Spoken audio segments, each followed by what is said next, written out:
इस्लाम धर्म। इस्लाम धर्म के संस्थापक हजरत मोहम्मद साहब थे। हजरत मोहम्मद साहब का जन्म 570 ईसा में मक्का में हुआ था। हजरत मोहम्मद साहब के पिता का नाम अब्दुल्ला एवं माता का नाम अमीना था। हजरत मोहम्मद साहब को 610 ईस्वी में मक्का के पास हीरा नामक गुफा में ज्ञान की प्राप्ति हुई।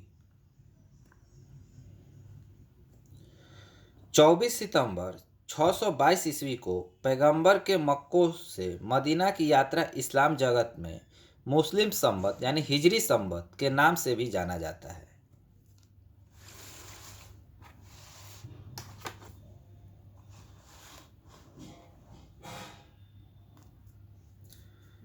मुहम्मद की शादी 25 वर्ष की अवस्था में खदीजा नामक विधवा के साथ हुआ। मुहम्मद की पुत्री का नाम फातिमा एवं दामाद का नाम अली है। देवदूत जिब्रियल ने पैगंबर मोहम्मद साहब के कुरान अरबी भाषा में संप्रेषित की। कुरान इस्लाम धर्म का पवित्र ग्रंथ है। पैगंबर मोहम्मद साहब ने कुरान की शिक्षाओं का उपदेश दिया।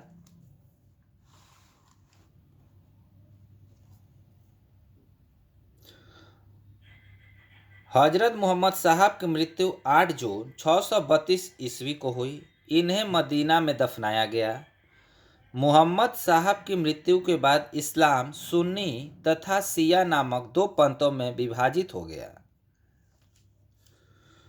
सुन्नी उन्हें कहते हैं जो सुन्ना में विश्वास करते हैं।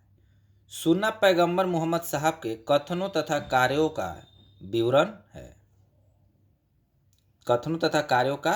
है। जिसमें शिया अली के शिक्षकों में विश्वास करते हैं तथा उन्हें मोहम्मद साहब का न्याय संबद्ध उत्तराधिकारी मानते हैं। अली मोहम्मद साहब के दामाद थे।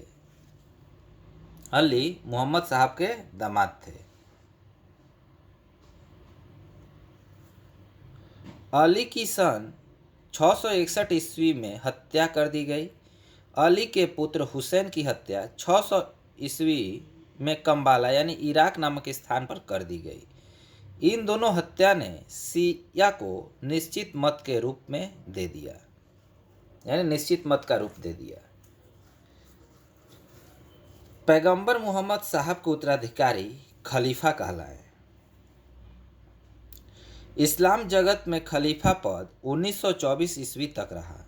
1924 ईस्वी में इसे तुर्की के शासक मुस्तफ़ा कमाल पाशा ने समाप्त कर दिया। इब्न इसाक ने सर्वप्रथम पैगंबर साहब का जीवन चरित्र लिखा। मोहम्मद साहब पैगंबर के जन्मदिन पर ईद ए मिलाद उन नबी पर्व मनाया जाता है। ईद ए मिलाद उन नबी।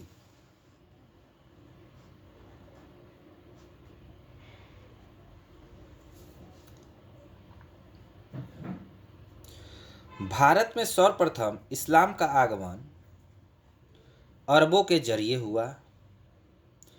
712 ईस्वी में अरबों ने सिंध जीता और सबसे पहले भारत को इसी भाग में इस्लाम एक महत्वपूर्ण धर्म बना लिया।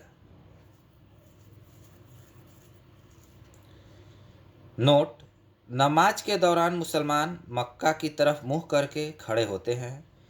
भारत में मक्का पश्चिम की ओर पड़ता है। मक्का की ओर की दिशा को किबला कहा जाता है। Thank you for watching.